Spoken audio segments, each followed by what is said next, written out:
Olá, novamente. Sejam mais uma vez bem-vindas e bem-vindos à Escola Judicial de Pernambuco. Vamos dar continuidade à programação da Semana da Saúde do Tribunal de Justiça de Pernambuco. Lembre-se de cuidar de quem mais importa. Na programação dessa tarde, a nossa primeira mesa redonda tem como tema o sofrimento psíquico na contemporaneidade.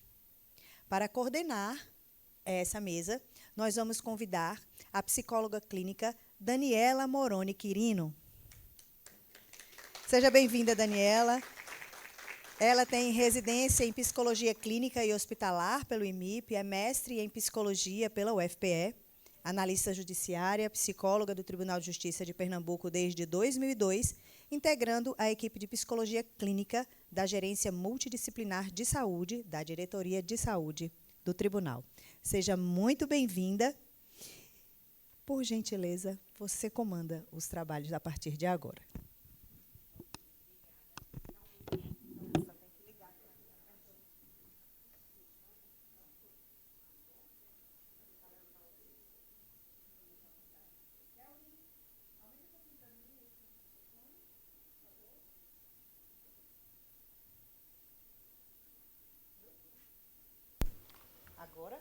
Agora? Isso. Agora. Olha que linda. Boa tarde, pessoal. Eu vou convidar agora, nossos palestrantes para a mesa de hoje. Sérgio Manuel Dias da Silva. Sérgio é psicólogo graduado pela Faculdade de Ciências Humanas de Olinda.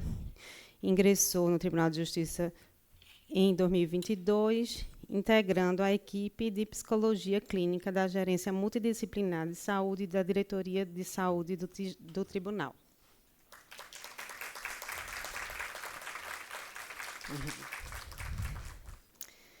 E agora eu vou convidar Maria Adriana Chaves Remígio de Oliveira. Adriana é graduada em Psicologia pela UFPE, mestre em Psicologia pela PUC do Rio, tem mais de 20 anos de atuação como psicóloga no serviço público, psicóloga no Tribunal de Justiça desde 2008. Passou a integrar a equipe de Psicologia Clínica no ambulatório no ano de 2016. É membro fundadora da Interseção Psicanalítica do Brasil e atua como psicanalista em consultório particular há mais de 30 anos. E agora eu vou convidar Patrícia Ismael de Carvalho. Ela tem graduação em Psicologia pela Universidade Católica de Pernambuco, mestre em Saúde Coletiva pela pós-graduação em Saúde Coletiva da Universidade Federal, doutorado pelo IMIP, professora na Faculdade Exuda, psicóloga clínica e psicanalista, atuando no ambulatório, na diretoria de saúde e em consultório particular.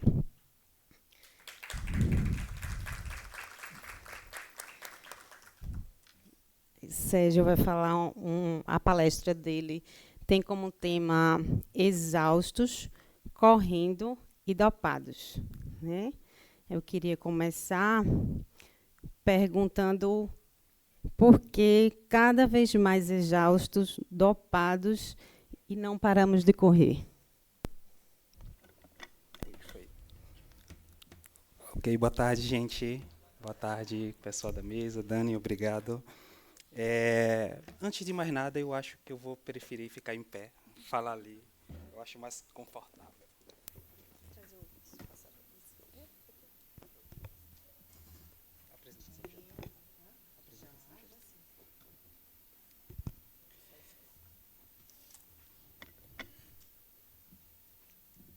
Bom, gente, boa tarde mais uma vez, tá? Primeiramente, né, como o Dani já apresentou, meu nome é Sérgio, sou um homem preto, estou utilizando uma boina aqui, um chapéu estilo boina, grafite, camisa e calça social na cor bege e um sapato marrom, tá bom? Fico muito feliz por essa oportunidade, essa possibilidade de estar aqui, de alguma maneira contribuir com esse evento, feliz pelo trabalho que nós realizamos lá no ambulatório, a possibilidade de acolher muitos de nossos colegas lá, principalmente diante de um tema, de um contexto de tema como esse que nós estamos trabalhando. Enfim, existe uma certa dificuldade para nós em falarmos em um tema como esse assim para um grande público, pelo receio de nós generalizarmos algumas questões. Acredito que esse receio ele acaba se acentuando para nós que trabalham com psicologia clínica, porque é da natureza do nosso trabalho lidar com aquilo que é muito singular. As pessoas que nós recebemos, mesmo aquelas que carregam ali seus laudos, seus diagnósticos, nós as ouvimos ali naquela maneira muito particular que ela vivencia o seu sofrimento. Então, acaba sendo esse desafio, mas, obviamente, nós sabemos assim da importância e da necessidade até de um momento como esse e de como, inclusive, essa nossa vivência clínica, observando, obviamente, com todos os cuidados, as características sigilosas do nosso processo, mas de como essa vivência, como muitos das colegas já fizeram aqui, ela pode contribuir com esse tema assim, que é tão importante e tão atual, né? Principalmente quando a gente olha o título como esse aqui, eu acredito que isso comunica já com, se não com todos, mas com a maioria, porque quem nunca, exausto e correndo e dopado. E aí, quando a gente, nessa percepção clínica, né, uma das coisas que nós percebemos na experiência clínica é que nós somos afetados de forma diferente pelas coisas. Obviamente, esse é um tipo de conhecimento que não necessariamente a gente precisa passar de uma experiência clínica para poder alcançar. Porém, isso se reveste de um significado muito importante quando nós estamos ali diante de uma outra pessoa, onde ela está relatando o seu sofrimento, onde vivencia em determinado contexto, outras pessoas também compartilham aquele mesmo contexto. E aí nós percebemos de como cada um vai respondendo de forma diferente, uma fonte de ansiedade para um não necessariamente será uma fonte de ansiedade para outro, mas uma certeza que nós temos é que nós somos afetados. Algo sempre reverbera ali com as nossas questões internas e, de alguma maneira, aquilo nos faz sofrer, de alguma maneira, aquilo nos mobiliza, nós estamos suscetíveis àquilo. Falando numa perspectiva ali dentro, por exemplo, da leitura da biologia molecular, quanto mais complexo é um organismo, mais suscetível ele está. Maior possibilidade de ser afetado por algo, de alguma coisa ali dá errada. Ou seja, quanto mais perfeito, mais próximo da imperfeição. E aí, falando dessa complexidade que somos nós, né, seres humanos, nós temos infinitas maneiras de nós sermos afetados, o que revela aí toda a nossa vulnerabilidade. Em O Mal-Estar na Cultura, o médico Sigmund Freud, ele fala que essa vulnerabilidade nossa se apresenta diante de três coisas. Ele diz que nós estamos sujeitos à decadência dos nossos próprios corpos. Lei inescapável para todos nós, pelo menos ainda estamos aí na luta contra isso. Nós estamos sujeitos às leis naturais. Então, por mais que avancemos aí, sabe, o máximo que nós conseguimos com nossa tecnologia, em algum momento nós diminuirmos o dano ali, mas o que vemos aí nas reportagens, por exemplo, seja países ricos ou pobres, a natureza ela age quase que alheia a quem está ali. E nós estamos sujeitos à relação com o outro. Para Freud, inclusive, essa era a que mais lhe preocupava. E é basicamente nessa relação com o outro que se desenvolve todo o tema aqui da nossa mesa e de tudo que nós temos falado até agora. A partir dessa relação com o outro, nasce todo um sistema social e, com isso, muitas possibilidades de nós sermos afetados. Algumas dessas situações atingem uma quantidade tão grande de pessoas ali em determinados agrupamentos que nós chamamos de um sintoma social, certo? Então, assim, existem muitos trabalhos, e eu até anotei aqui, mas não vou falar sobre eles por causa de uma questão de tempo, mas durante os debates, durante a manhã mesmo, a gente já viu isso, já percebeu, já deu para refletir de como um sistema social a que nós estamos inseridos, isso pode influenciar no desenvolvimento de determinados sintomas de adoecimento psíquico. Encontramos isso, por exemplo, na obra de Freud, entre outros contextos atuais que também eu irei trazer aqui. Então, a ideia para a gente exercitar a reflexão, antes de entrar diretamente, né, na questão que Dani trouxe, é que essa conjuntura social, essa situação social a que nós estamos submetidos, isso influencia, de alguma maneira, no desenvolvimento de determinados sintomas, de determinados adoecimentos. A nossa forma de adoecer denuncia, de alguma forma, a maneira que essa sociedade ela está organizada. E a ideia também não é, pelo menos aqui para mim, não é que de trazer algum tipo de crítica, sabe, social, coisa do tipo. Não é o objetivo aqui dessa palestra. Mas a partir dessa reflexão, a gente entender como é que as coisas estão organizadas, a gente perceber o que é que tem de possibilidade para a gente a sobreviver tudo isso daí. Sabe, como é que a gente pode se preservar a nossa saúde mental em meio a todo esse contexto e das coisas como elas estão funcionando. E aí, a partir dessa ideia, entendendo todo esse sistema social na qual nós estamos submetidos, respondendo diretamente a pergunta, né, do porquê essa exaustão, porquê e não paramos de correr, nós temos estado exaustos porque nós estamos correndo o tempo todo. E nos dopamos para continuar correndo. Não nos dopamos ou não nos medicamos para nos curarmos, para ficarmos bem, para ficarmos de boa, mas para continuar na corrida. Eu acho que a Adriana Monteiro, mais cedo, falou algo nesse sentido, né, de como o sintoma, de alguma maneira, se apresenta, sinalizando algo para nós, e a gente negligencia isso, certo? E a gente quer continuar correndo. Zygmunt Bauman, em seu livro Modernidade Líquida, esse sociólogo, nesse livro, ele traz ali, explica a visão dele, como ele percebe a sociedade. Ele traz um texto muito interessante para a gente falar um pouco, né, de como a gente percebe a sociedade atualmente. Ele diz, agora, aqui, veja, é preciso correr o máximo que você puder para permanecer no mesmo lugar. Se você quiser ir a algum outro lugar, deve correr pelo menos 2 vezes mais depressa do que isso. Então, é mais ou menos essa nuvem assim que paira sobre nós, desse sistema social, né? Nós somos empurrados na necessidade de correr. Nós acordamos hoje assim com o nosso currículo todo atualizado, né? Com todas as anotações para a saúde física que nós pegamos aqui na quarta-feira, as anotações aqui, orientações para uma saúde mental toda adequada, sabe? E ainda no intervalo entre uma palestra e outra, nós ficamos por dentro de todas as trends do momento. Mas quando nós acordarmos amanhã, tudo isso vai ser antigamente. Precisamos continuar correndo.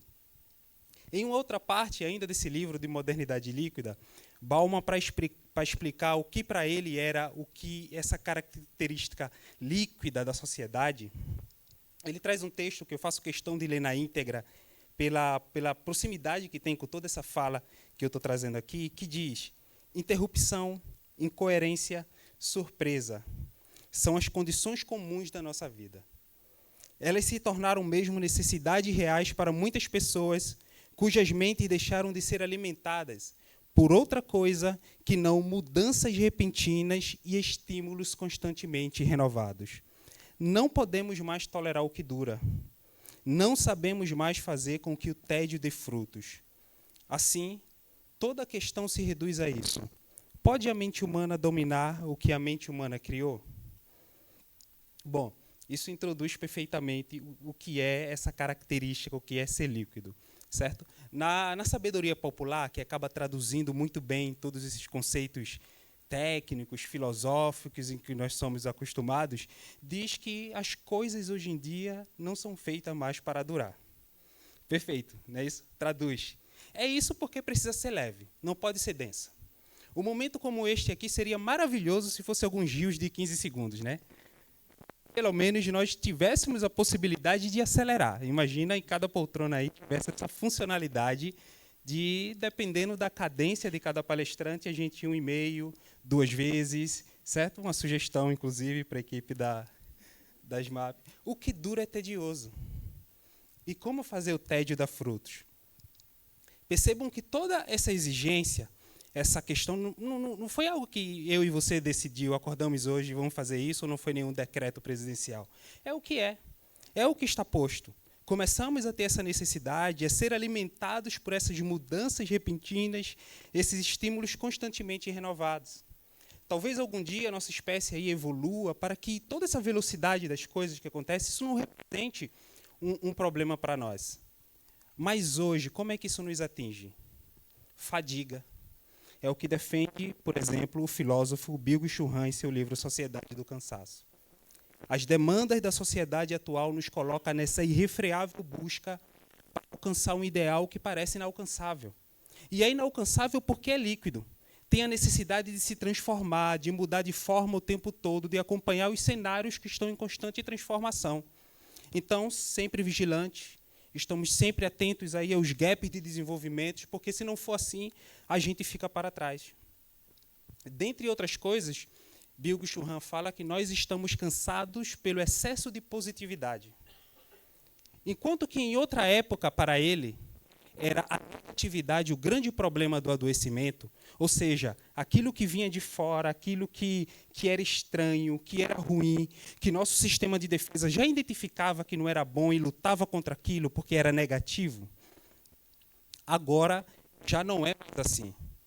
Ele diz que é aquilo que nós aceitamos, aquilo que nós assimilamos como positivo, que nos levará ao desenvolvimento, é isso que nos faz adoecer para ele. Então, passa despercebido no nosso sistema de defesa, pois assimilamos como parte de nós mesmos, nos tornamos nossos próprios gestores, nos fiscalizamos, buscamos a excelência operacional e simplesmente não paramos de correr. A ideia de céu é um limite era uma coisa de antigamente também. Hoje, a forte da atualidade é o we can, nós podemos. Então, essa busca frenética, incansável, ela cansa, ela esgota. E como resultado, conforme Byung-Chul Han, é essa epidemia de adoecimento psíquico relacionado ao esgotamento que nós estamos vivendo. Então, respondendo diretamente, seria, na visão desses autores, o porquê de nós estarmos tão exaustos e tão cansados e ainda continuamos correndo, Dani. Ótimo, Sérgio, obrigada. Mas, então, é possível não adoecer e cuidar de si nesse contexto? Então, a ideia aqui, com a minha fala, inclusive, não é que a gente saia daqui e dizer, não, eu vou chutar o balde, sabe? Não vou correr atrás de nada, vou ficar quietinho na minha. Não é isso. Como eu falei, é o que é, sabe? É o que está posto para você, para mim, as demandas, necessidade de correr, muitas vezes correr atrás do prejuízo de uma vida aí que ficou acumulado, é o que está posto. Agora, uma das grandes questões nesse imperativo de coisas que nós assimilamos como importante e que é o segredo aí para o sucesso, é que a gente se perde na impessoalidade. A gente se perde no todo e se desconecta dos nossos próprios desejos. Essa é uma das grandes questões que aparece na clínica psicológica que demanda nossas intervenções. Essa, inclusive, é o motivo que nós temos visto uma difusão tão grande de muitas práticas aí com essa função terapêutica. A questão da meditação, por exemplo, que foi até falado, né, fala dessa possibilidade de voltar para si. O estado de relaxamento é quase um ganho secundário desse autoaprofundamento. O Mindfulness, aí, tão em voga atualmente, fala desse estado de presença, desse estado de autoconsciência. Então, tudo isso vem nesse contexto de uma sociedade realmente hiperconectada, sabe, cheio de processos, espaços e técnicas para alcançar tudo que nós pudemos alcançar. E, diante desse contexto, fica fácil a gente se perder de nós mesmos. Entendam que a questão não é sobre a evolução dos conceitos, ou das técnicas, ou das práticas, que são importantíssimos. Nem sobre os muitos blogs, ou sites, ou influencers, que algum deles até fazem um trabalho de utilidade pública. A questão é sobre um certo estado de alienação. Ou melhor, um termo que também tem sido comum na clínica, o piloto automático, onde a gente não se percebe, onde a gente não percebe o nosso contexto, onde a gente parece que a vida é só esse amontoado de coisas aí e que não está sendo vivida. É isso, né? A Matrix. É nesse sentido que eu falo sobre a questão da singularidade. Não tenho a intenção aqui de trazer, sabe, um conjunto de orientações, e não é porque eu não acho isso importante, é importante, sabe? É necessário, inclusive saio hoje daqui com muitas orientações importantes a partir das palestras que foram apresentadas. Mas quando a gente não percebe os nossos desejos, tudo é só mais uma atribuição na busca dessa excelência que nos mantém numa corrida frenética, sem consciência de si mesmo, e que isso acaba sendo barrado por um esgotamento. Mais uma vez, trazendo mais uma vez a fala da Helena Monteiro, é quando um sintoma se apresenta como algo, dizendo assim, para dar um basta para a gente perceber que tem algo que não está funcionando bem. A questão, então, é que você não pode se perder de vista. A tua história importa, o teu contexto importa, os teus desejos importam. A gente percebe que tem muitas pessoas, sabe, que assim, se perderam no genérico, no todo, de uma forma, que não consegue perceber nem qual é o seu problema. Acha que o seu problema, como de quase todo mundo, é por conta do seu TDAH ou da sua procrastinação, quando, na verdade, muitas vezes, é porque aquela pessoa vive num senso de urgência tão grande, pressionado por toda essa forma do mundo funcionar, que se coloca uma quantidade de tarefas que é impossível de realizar em 24 horas, ou no tempo de uma vida inteira. Entendem o que eu falo dessa questão, dessa desconexão, essa dificuldade de se perceber e se perder nesse universo de coisas. Então, assim, eu não sei se você precisa sair das redes sociais, se desconectar ou fazer o detox digital. Mas o que a clínica psicológica nos ensina é que você precisa se ouvir. E esse não é um exercício fácil. Boa parte da clínica psicológica está fundamentada nisso. E isso porque nós estamos completamente cheios de vozes. Vozes essas que se confundem com a nossa, que se confundem com os nossos desejos, que se confundem com aquilo que nos cabe realmente. Tudo isso porque vivemos nesse ambiente barulhento, ruidoso, que fica difícil a gente não internalizar e não nos colocarmos nesse agir constante, se enchendo dessas necessidades que não são nossas. Enfim, de alguma maneira, o próprio Byung-Chul Han, é isso que ele traz na sua obra, como ele apresenta o tédio como uma alternativa, de alguma maneira, a tudo isso que está posto, essa possibilidade de você estar consigo, sabe? Então, assim, para finalizar e para reforçar o que eu falei, o que está aí, é o que está posto. Nós não vamos mudar, certo? Pelo menos, como eu falei no início, não é o objetivo dessa palestra aqui, né? A de como mudar o mundo, a gente vê em um outro evento. O que está posto é isso daí, e como a gente vai se preservar no meio de toda essa questão. Sabe, essa necessidade de correr, de se acelerar, e se temos nossos sonhos, se temos nossos desejos, a gente corre, e muitas vezes a gente se cansa. Porém, existe um agir consciente, um agir onde a gente se percebe, um agir onde a gente entende os nossos limites, um agir onde a gente sabe onde é a nossa fuga, onde é o nosso escape, onde a gente conta prazer. E é isso que eu apresento como proposta para tudo isso que está posto e que está cada vez mais perto de nós e cada vez mais precoce, inclusive, jovens, adolescentes, crianças, até nessa realidade de exausto e correndo e dopado. Então, é essa que eu queria trazer para essa questão. Valeu, Júlia.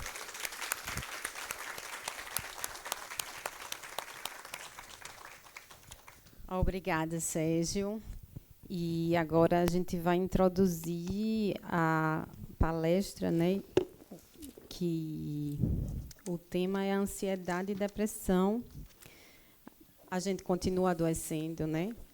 E eu queria pedir para a Adriana falar um pouquinho qual a relação entre o luto, a depressão e o trabalho na contemporaneidade. Certo. Bem, agora eu vou me apresentar, que de manhã eu esqueci, né? Eu sou a Adriana Chaves, aqui há muitas Adrianas na equipe.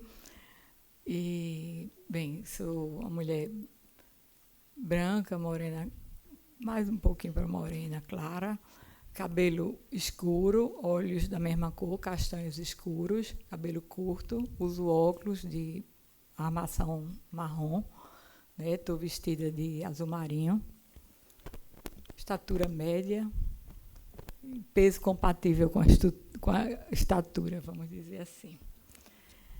Bem, gente, agora, respondendo à pergunta que foi colocada agora, qual a relação entre o luto, a depressão e o trabalho na contemporaneidade?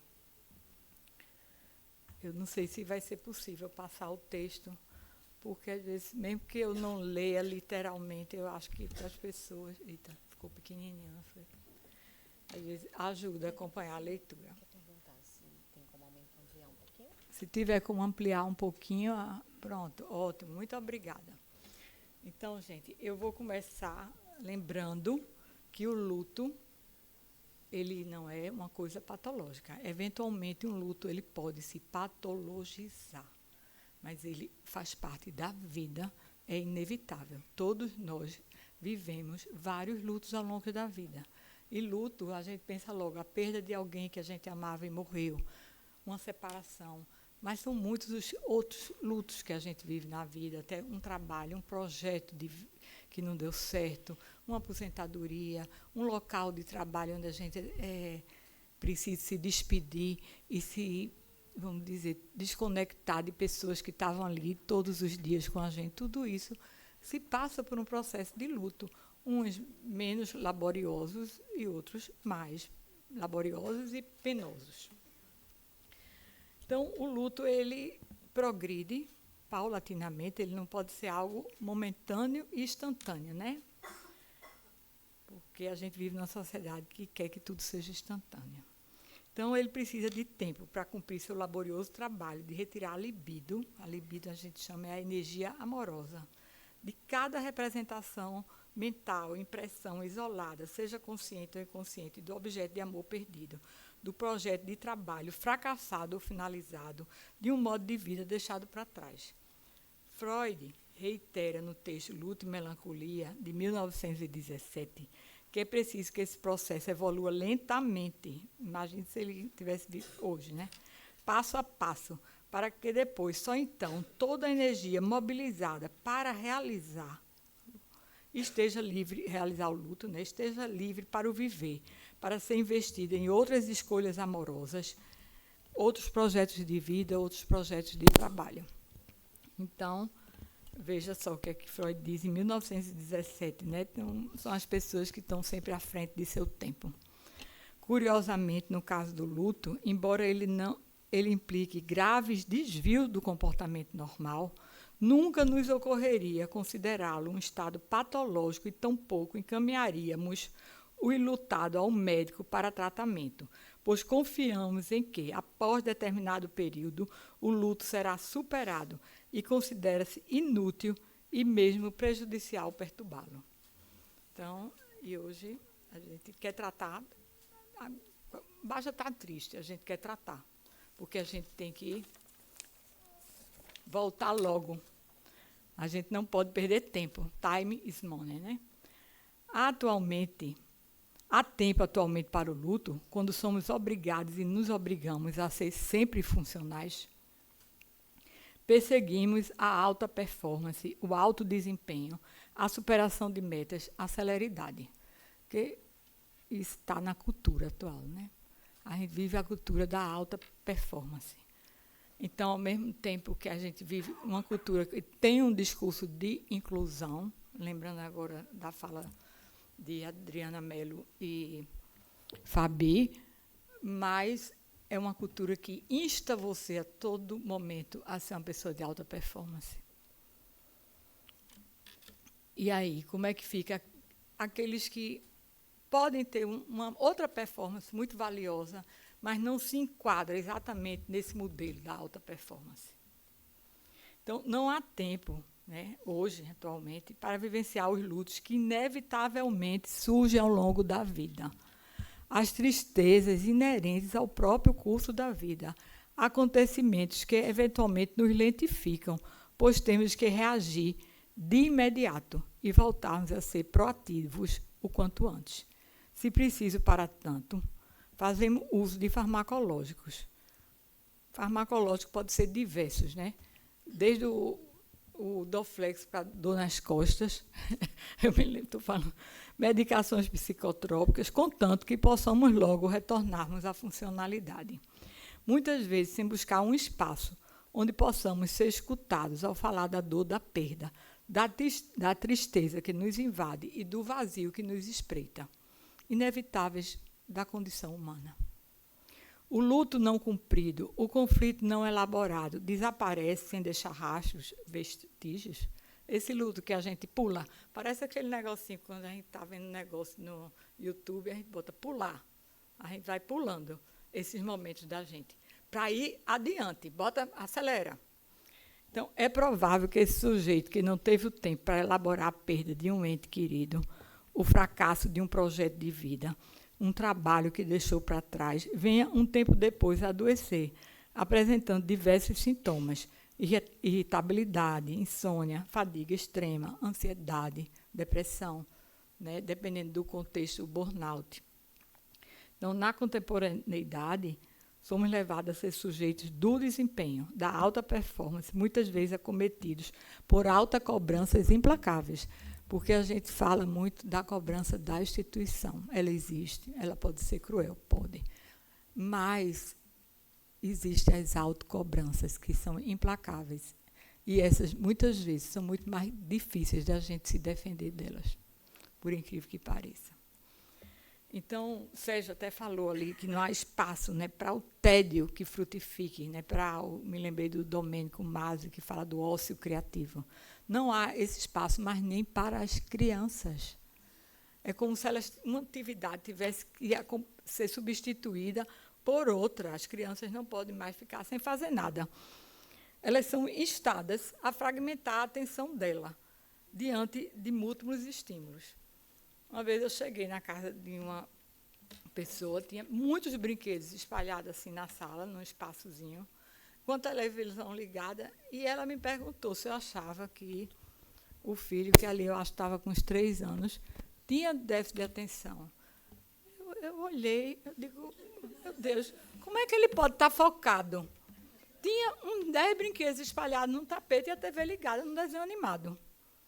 Eu disse, faça o seguinte, dê uma coisa por vez a ele. E desliga a TV, ou se ele vai ver o programinha de TV, só o programinha naquela hora. Porque senão ele vai fragmentar a atenção dele. E, às vezes, equivocadamente, até receber um diagnóstico que não cabe, ele está respondendo àqueles múltiplos estímulos que ele recebe. Então, vivemos, né, aí já é outro ponto, sobre a égide do mantra querer é poder, né? Nada é impossível, é por aí. Time money. Vou lhe pedir uma coisa para ontem, né? Então tudo é assim. Então o bicho, eu toda vez quando vou dizer o nome dele eu me atrapalho. Que Sérgio citou, é isso que ele fala na Sociedade do Cansaço, no livro dele, sobre esse excesso da positividade, né? Do querer é poder, tudo é possível. Né? Se a gente sonhar, a gente consegue. Nem sempre, gente. O sonho é propulsor, né? A vida não se dá sem sonhos, sem desejos. Mas nem tudo a gente vai conseguir. Vai ter coisas que a gente vai ter que contornar, derivar, reinventar aquele sonho. Mas não, a gente escuta. Nada é impossível. Se você sonhar, você consegue.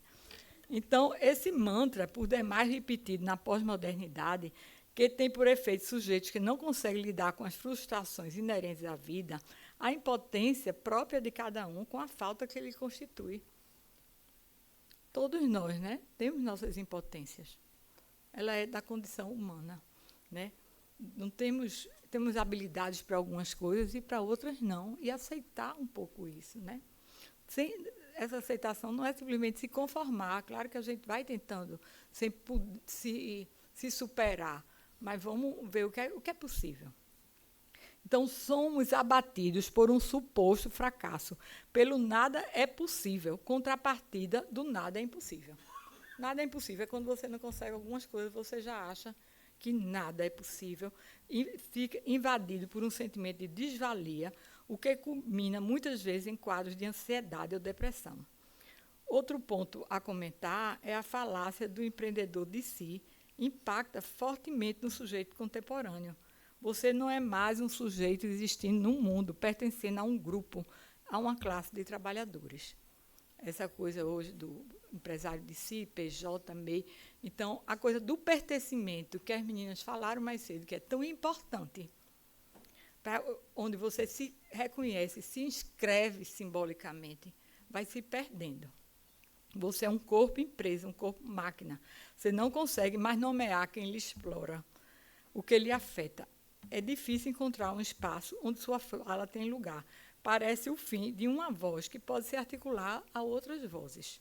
É o triunfo de um sistema que lhe faz crer que você fracassou porque não teve a performance que deveria.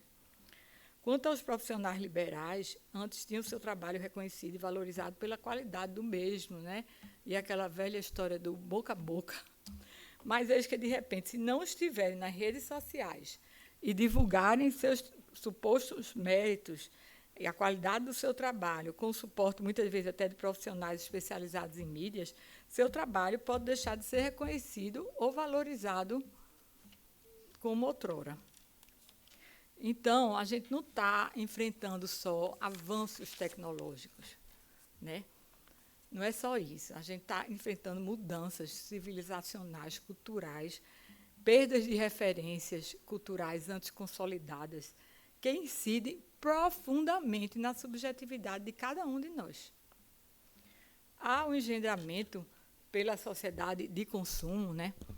Tremendamente reforçado pelas redes sociais, de uma cultura do narcisismo, onde o sujeito passa a se sustentar pela aparência, pela imagem que ele consegue cultivar de si, pelas curtidas e os aplausos do outro diante dessa imagem. Ele próprio, num processo arriscado para a sua subjetividade, se tornando um objeto a ser consumido. É um modo, esse modo, né, isso, minha gente, vem se engendrando. A minha tese lá no final da década de 80, defendi tese, foi 89, final de 89, já foi sobre a cultura do narcisismo, e como isso eu só tenho visto isso se fomentar mais ainda. Então, com a entrada das redes sociais, ganhou uma dimensão exponencial, né? Isso cresceu. Modo de estruturação psíquica, essa mais fundada no narcisismo, que tem suas fragilidades, deixando cada um, de acordo com sua singularidade, mais vulnerável a se sentir, em algum momento, como um objeto sem valia, a ser descartado, propenso, então, a desenvolver um quadro depressivo. Do jeito que os objetos são feitos hoje para ser perecíveis, né? Não existe mais aquela geladeira que dura a vida inteira, que minha avó falava dela lá. E é verdade, ela tinha uma geladeira assim. Os objetos são feitos para ser perecíveis, para a gente poder consumir, alimentar. Nós estamos se tornando também esses objetos, muitas vezes perecíveis. A gente, de repente, se pega achando, eu não tenho mais, né? Achando que se sentindo descartado, né? Não voltaremos no tempo, né? Não volta. A gente não vai voltar no tempo, não é aqui uma coisa nostálgica. Mas a gente tem que refletir como lidar com essas mudanças, com esses desafios da atualidade. O que é que a gente pode, né? Como a gente pode se situar diante de tudo isso? Que recursos temos para enfrentar os tropeços do viver? Nesses dias, né, teve a morte do Papa Francisco, né? Aqui eu selecionei algumas frases, porque, independente de Freud e dele, independente de religião, aí eu trago como um homem de sabedoria, que ele diz: o senso de humor é um certificado de sanidade. Né?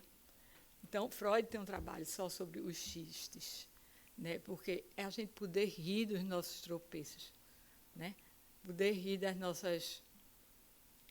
tudo, do nervosismo da gente, de estar aqui, poder um pouco rir de si próprio, fazer um pouco de humor. É um recurso para a gente sobreviver a tudo isso, né? Aí Papa Francisco também sai com essa. Os narcisistas estão sempre se olhando no espelho, mas o melhor conselho diante dele é rir de nós mesmos.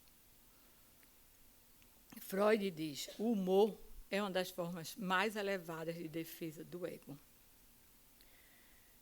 Aí Freud diz: a imaginação criadora e o trabalho, para mim, andam de mãos dadas. Não retiro prazer de nenhuma outra coisa. Aí era um pouco Freud, né? não tirar prazer em outra coisa, não. Mas porque quando ele fala do trabalho criativo, ele fala em muitos momentos do trabalho como do amor, como algo que vai nos sustentar nesse mundo que tem tantas fragilidades, né? É o trabalho que tem, Sérgio falou disso, o seu desejo está implicado nele. Então, qualquer que seja a sua função, o seu trabalho, atender o público, o que seja, se você coloca ali, você se implica ali com o seu desejo, isso vai ser propulsor para você. Você não só vai fazer um bom trabalho, mas vai ser algo que vai lhe trazer satisfação. Você não ficar como uma personagem de Adriana, que no sábado já estava, coitada, não podia nem curtir o sábado, porque ela já estava pensando na segunda-feira. Aí Freud também diz, em Introdução ao Narcisismo, é um texto de 1914, né? Em última análise, precisamos amar para não adoecer. E esse amar aí é o amar o outro, o próximo, é amar a si próprio, na medida que a gente precisa para sustentar na vida, o trabalho, enfim, o ambiente que a gente vive, amar. Aí, ontem, eu peguei, por acaso, uma entrevista de Papa Francisco, onde ele lindamente declamava um poema de Jorge Luiz Borges, e ele depois dizia, está vendo? A arte te joga para frente. Eu fui, assim, na hora, literalmente, copiei, porque foi no Instagram e eu já ia atender. A arte te liberta e te alarga o coração. Pedro, hoje, nosso colega, vai falar, ele não está aqui, né? Sobre essa função da arte também. E aí não é você ser artista. Claro que o artista, ele está, assim, é um privilegiado no sentido que ele tem um canal ali de sublimação, onde né, que vai dar a ele uma forma de expressão privilegiada diante da vida. Mas é também a gente poder ler um livro, escutar um concerto, visitar um museu, atividades culturais de uma forma geral. Então, essa é uma primeira parte. Agora,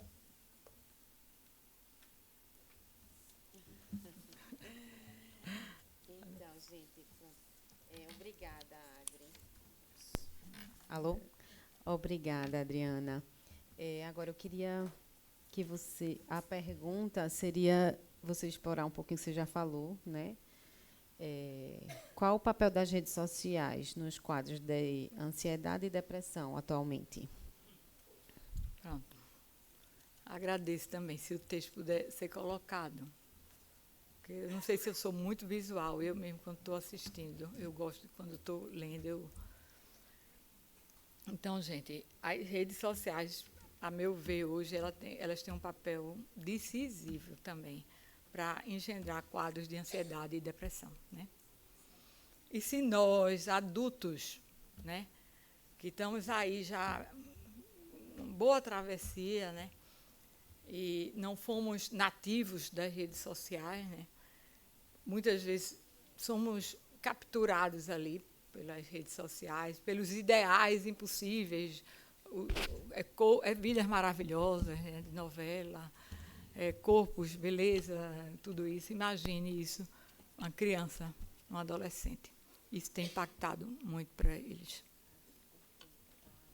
Eita. E as redes sociais, elas não oferecem um espaço realmente para o diálogo, para a conexão efetiva com o outro. Vai tirando o jovem dessa conexão. São, sim, cada vez mais lugar para a divulgação de verdades ditas absolutas, inquestionáveis. Isolam, via os seus algoritmos, os sujeitos em nichos, espaço onde reiteram o mesmo discurso com o qual é esperado que todos se identifiquem. As certezas são, assim, fomentadas e, como bem sabemos, terminam por disseminar a intolerância. Desse modo, qualquer manifestação contrária ao grupo nas redes pode levar o insurgente a ser eliminado ou cancelado, desencadear manifestações de hates e ameaças virtuais. Ou então, bloqueado também, né? Escuto muito na clínica. Bloqueei. O cara disse uma coisa que deslagada, às vezes é uma pessoa próxima. Bloqueei. Pronto, está bloqueado. Então, muitos jovens e até adultos se afundam numa depressão quando se veem criticados, deletados, cancelados, excluídos do seu grupo. Tal processo desencadeia um sentimento de não pertencimento, levado ao extremo de se sentirem como se não houvesse mais lugar para eles nesse mundo, como se só pudessem existir se fossem vistos recebendo likes. Em verdade, são vistos, mas não são olhados nem escutados. A vida se encerra, então, nesse presente de exclusão, um presente sem futuro. De situações como essas, advém. Todo dia a gente vê isso na clínica. Algumas vezes, quadros depressivos preocupantes. Alguns jovens conseguem buscar ajuda, seja junto aos pais, aos professores ou a profissionais da saúde mental, e falar desse sofrimento da exclusão, do bullying do qual padecem nas redes ou nas escolas. Outros não, se isolam no seu sofrimento. Segundo o psiquiatra e psicanalista Marcelo Veras, em seu instigante livro A Morte de Si, nesse puro presente incessante, onde o futuro e o passado parecem se apagar, o suicídio de muitos jovens pode ser um modo de deletar a si mesmo. Seria uma variante do suicídio como a morte de si, o suicídio como um cancelamento de si. Recentemente, eu estava assim, com esse trabalho rascunhado já, e me veio, né, como a série Netflix Adolescência, onde um jovem, tragado por esse sentimento de desvalia e não pertencimento, mata a colega, que além de lhe negar um olhar de reconhecimento que lhe confira algum valor, lhe achincalha como incel, celibatário involuntário.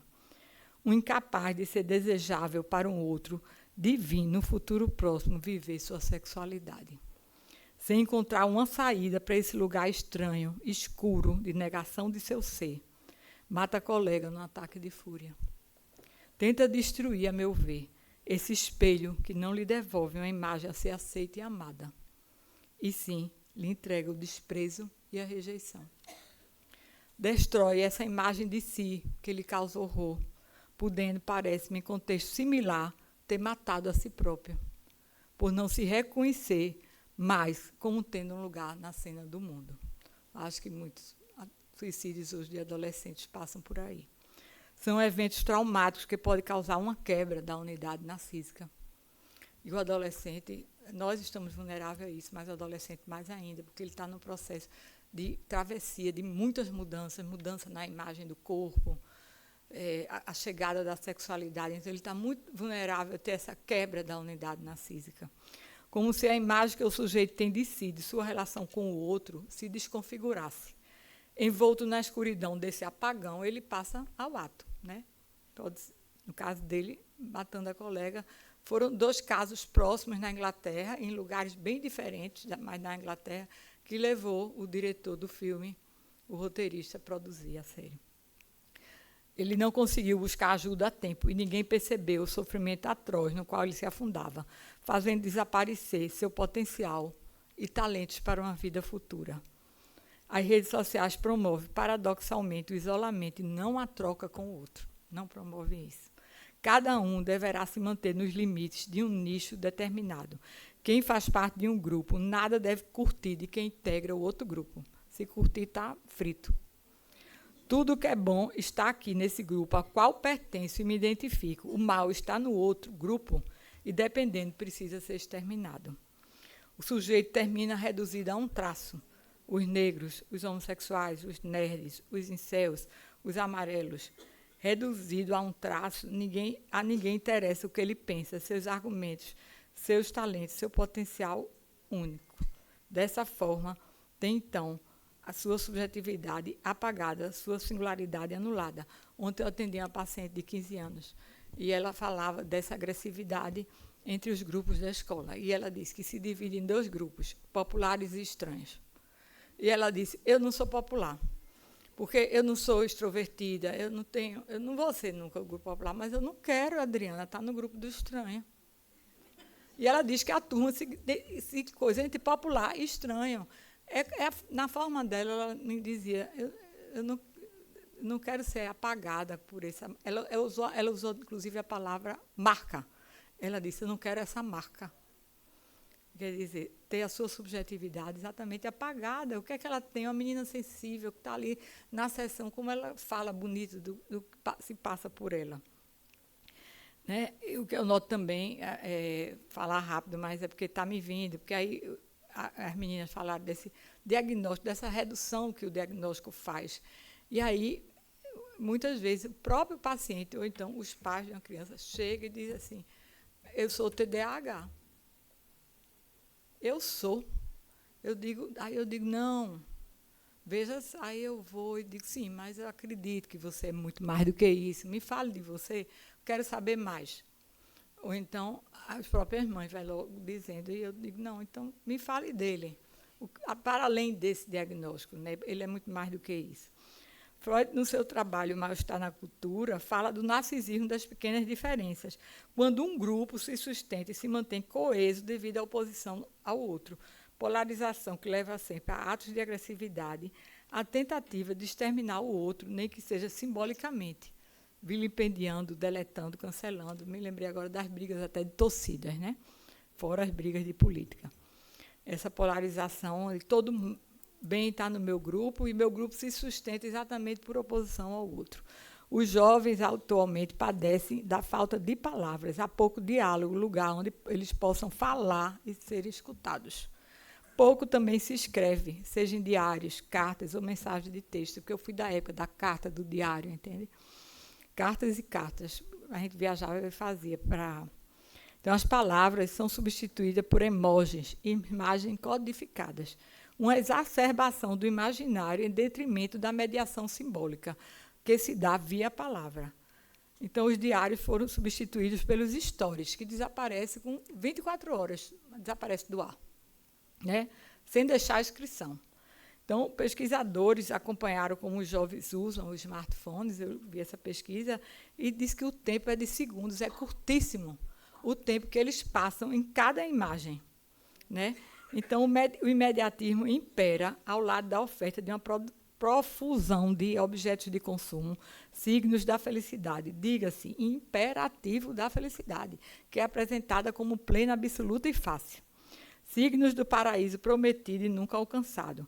Parece haver muita liberdade, mas estamos diante de um sujeito sob coação, coagido a responder num flash a impulsos e a estímulos, a consumir o que lhe é indicado, a se moldar ao que as redes, com seus algoritmos, determinam, a se tornar ele próprio uma mercadoria a ser consumida. Tudo tem que ser para já, não há tempo para espera, lugar para renúncia, né, que é vivenciada hoje como mera frustração. Não há tempo para que a falta se inscreva, tão necessária para que o circuito do desejo se sustente. Né? Sem falta, não há desejo.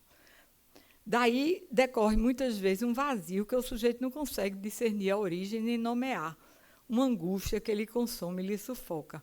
Muito comum escutarmos os pais em nossa clínica estarrecidos e sofridos diante da apatia dos filhos dizerem, mas não falta nada para ele. Ou não deixamos que lhe falte nada. Então, nós refletimos sobre a falta que a falta faz. Ou o que de fato falta. E nos perguntamos o que é possível mudar. Como? Muito obrigada.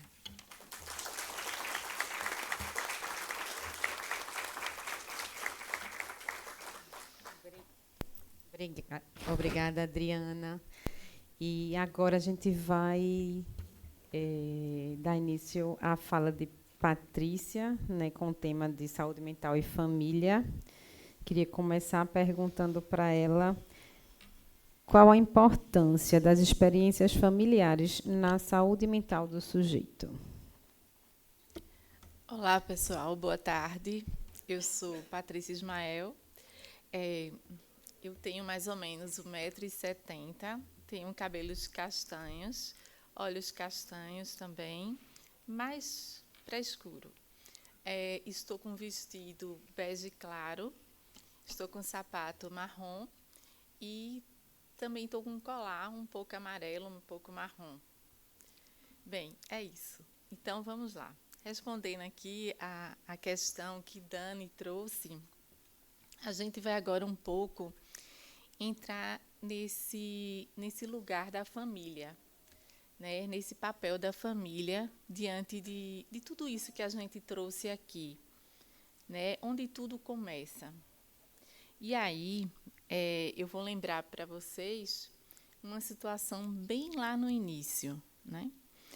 Então, antes mesmo de nascer, a criança já ocupa um lugar no imaginário familiar, né? Se tem alguém aqui grávido ou conhece alguém, sabe que já começa a ter um monte de pensamento na cabeça, né? E hoje tem toda aquela festa, né, para saber qual é o sexo, enfim, tudo aquilo. Ela é nomeada, a criança é esperada, ela é sonhada. Os pais projetam nela desejos e expectativas, criando uma imagem idealizada, que jamais será plenamente correspondida pela criança.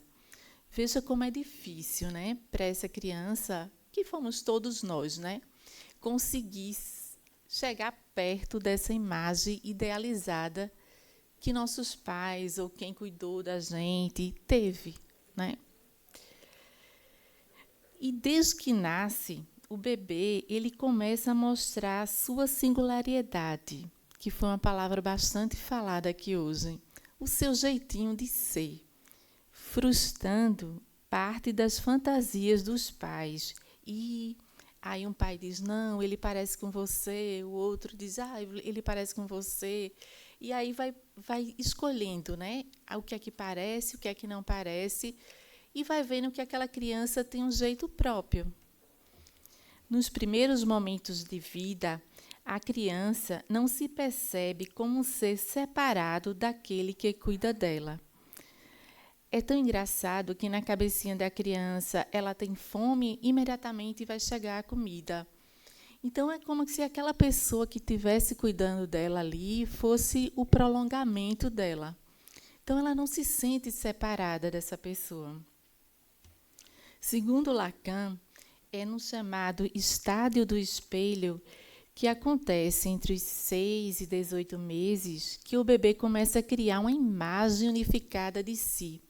Ele começa a entender, eu sou eu, e aquela ali é outra pessoa. Mas o mais incrível de tudo é como ele faz isso. O bebê, ele começa esse reconhecimento em si no espelho por meio do olhar do outro. Ele começa a formação do eu e marca a entrada no campo da linguagem. É tão importante o olhar que a gente tem para o outro, desde bebezinho, desde muito novo. A hora que aquela criança está ali com a gente, às vezes a gente vê que o adulto hoje está ali junto dela, mas está com o celular junto, está respondendo uma mensagem ao mesmo tempo, né? Mas aquele olhar, aquela atenção que é dada para a criança, é como se o nosso olho, o nosso olhar que tivesse ali, servisse de espelho. E se a gente olha com um ar de sorriso para aquela criança, ela vai vendo quanto ela é desejada naquela casa. É nesse processo que a criança começa a se estruturar psiquicamente, internalizando os códigos familiares e culturais que a constituem como sujeito. A criança, ela já começa a perceber, desde pequenininha, como é que as coisas funcionam dentro de casa, como as coisas são passadas. Quem é aquela pessoa que mal tem tempo de olhar para ela, de segurar ela, de conversar com ela? Ela começa a perceber tudo isso que a gente falou hoje, desse corre-corre. Imagino que o bebezinho está lá, olhando para um lado e para o outro, todo mundo correndo, né? E ele diz, meu Deus, ninguém vai parar e vai ficar comigo hoje, né? Então, tudo isso já começa muito lá atrás. Atualmente, ampliou-se a compreensão da família para além do modelo tradicional. Pai, mãe, filhos biológicos reconhecendo uma diversidade de arranjos. Famílias monoparentais, homoafetivas, reconstituídas, ou seja, pessoas que muitas vezes são mães solo. Aqui em Pernambuco a gente tem um número bem alto de mães solos. A gente tem também aquelas famílias que as pessoas se separam, reconstituem outra família, e aí os filhos já são criados nessa outra família. Enfim, tem vários arranjos, as famílias homoafetivas, que têm seus filhos, enfim. E essas mudanças, elas refletem as mudanças sociais, culturais e legais. Mas, para a psicanálise, especialmente a partir da teoria lacaniana, a constituição psíquica da criança ela não depende da configuração formal da família, mas da presença de funções simbólicas, como a função materna e a função paterna. Essa criança ela precisa ter o sentimento de que é cuidada, de que é acolhida, aonde ela estiver, com quem ela estiver. Isso é estruturante para a segurança e para o futuro dela. Ela precisa se sentir carregada naquele momento e que ela precisa. A função materna e a função materna, ela pode ser exercida por diferentes figuras, independente de laços biológicos, independente de gênero. A função materna ela está ligada à sustentação do desejo da criança e sua entrada no campo da linguagem. O que seria isso? A função materna, que quando a gente faz, na cabeça da gente, a gente sempre liga uma mulher, mas isso é independente de gênero. Mas essa função materna, aquela que está ali acolhendo, cuidando, olhando, essa função ela vai ver construir todo o caminho do desejo dessa criança. Como é que isso se dá? No primeiro momento, a gente tem a necessidade de comer, mas depois a gente não tem só a necessidade de comer. A gente tem o desejo, a gente tem o prazer só da sucção. Não precisa vir um alimento junto. E aí começa a história do nosso desejo, bem lá atrás. A função paterna opera como um mediador simbólico, induzindo a lei e a alteridade. É importante que a criança comece a perceber que, além dela e da pessoa que cuida dela, tem outros. Isso é muito importante para a questão da alteridade. E ela começa a perceber que ela tem hora. Ela tem a hora do banho, ela acorda, ela vai dormir. E aquela pessoa que está ali cuidando dela também tem outras pessoas para olhar. Ela não é única. E ela vai ser introduzida na lei, em toda a questão simbólica. E quando a gente fala na função materna, a questão da linguagem, a função paterna também tem um papel muito importante, porque é nesse momento que as coisas são nomeadas. Aqui é a cadeira, mas aqui poderia não ser chamado de cadeira. É cadeira para sentar na nossa cultura. Pode ser que em outro lugar não seja cadeira para sentar. Todos esses valores culturais, isso é passado pela criança, para a criança, desde muito pequena. É nesse ambiente simbólico, em constante formação, que a adolescência ganha destaque como fase de intensas transformações. O adolescente passa a confrontar as referências familiares com as influências externas, ampliadas pelas experiências sociais. É aí, na adolescência, que tudo isso que a gente aprendeu, que cadeira é cadeira, que aqui é a mesa, a gente tem que comer na mesa, assiste televisão, não assiste televisão na hora de comer, lá em casa ninguém assiste, tal. Aí vai para a escola, fica lá na escola, vai visitar, vai para a casa de um amigo, vai passar o dia e vê que existem outras experiências familiares. E aí, na adolescência, é esse momento que ele para e pensa: será que eu quero aquela experiência que eu tive lá em casa ou eu quero da casa de João? Eu não sei, eu fico na dúvida. Será?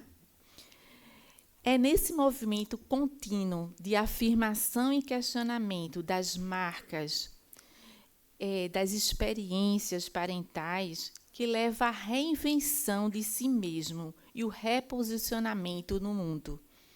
Então, a adolescência é um nascer de novo, é um poder se repensar. E, assim, a gente se preocupa muito com todo o trabalho na clínica, que esse adolescente possa ter esse tempo e esse espaço. No entanto, esse processo de constituição subjetiva não ocorre sem conflitos. Para muitos pais, lidar com o desencontro entre o filho idealizado e o filho real, aquele que se expressa com desejos próprios, pode gerar tensões, mal-entendidos, impasses que impactam diretamente na saúde mental de todos os envolvidos. Então, aquele filho que foi idealizado lá embaixo, ele pode ter sido gerado ali na mãe, pode ter sido um filho que passou por todo um processo de adoção, pode ser um sobrinho, um enteado, enfim. Aquela pessoa que foi idealizada, que chega na adolescência, e aí as pessoas que estão ali cuidando dela esse tempo todo dizem assim: meu filho, eu não estou lhe reconhecendo. Ou seja, há aquele impacto entre aquele filho que foi idealizado e aquele filho que está ali.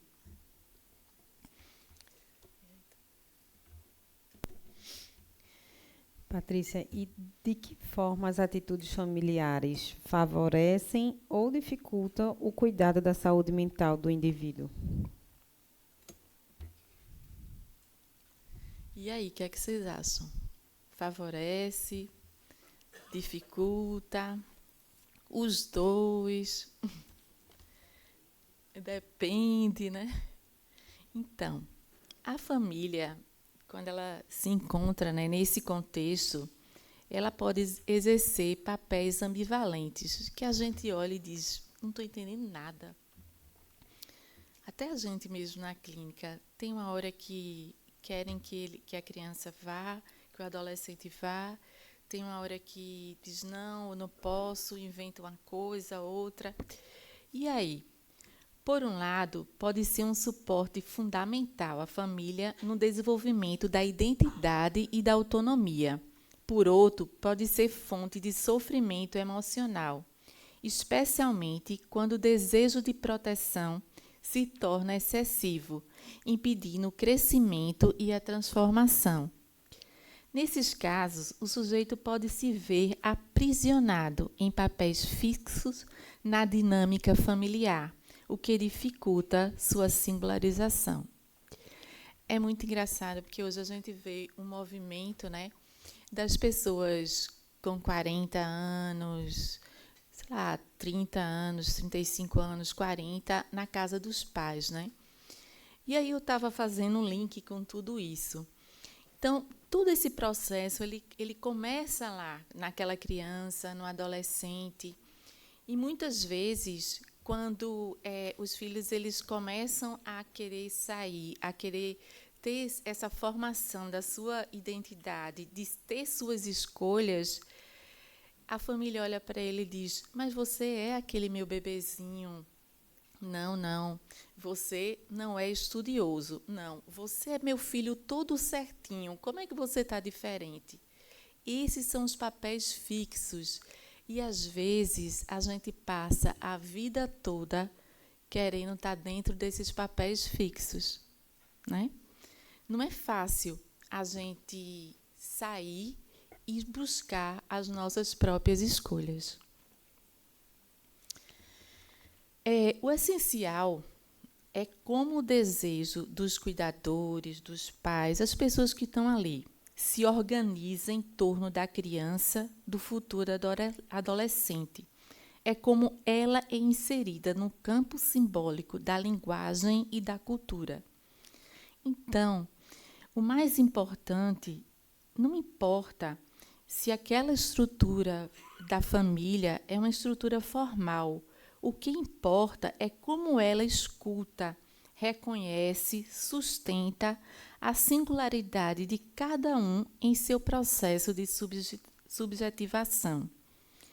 Então, a gente fica buscando tanto, não, mas será que aquela família vai criar bem aquela criança? Meu Deus, vai dar um problema na cabeça. Isso não é importante. O importante não é o formato daquela família. O importante é como essa família nomeia essa criança, nomeia esse adolescente, nomeia esse adulto que está lá. É como ela dá um lugar e que lugar ela dá àqueles membros que fazem parte dessa família. Isso que é importante. O amor passa pelo respeito, né? Passa por você dar esse lugar e que o outro possa fazer suas escolhas. Atitudes como respeito às emoções e uma boa comunicação são fundamentais para que os indivíduos possam expressar sentimentos, resolver conflitos e desenvolver-se. Jean-Pierre Lebrun destaca que a horizontalização das relações familiares, marcada pela perda da autoridade simbólica dos pais, dificulta a transmissão de limites e o enfrentamento da frustração pelas crianças. Então, é comum a gente ver, não, hoje eu sou a amiga da minha filha. Hoje, lá em casa não tem isso, não. Eles fazem o que eles quiserem, tal. Eles estudam lá sozinhos, eu nem me preocupo com isso, eu não tenho nem tempo para isso. A horizontalidade das gerações, ela tem um benefício, que é a possibilidade do diálogo e do respeito.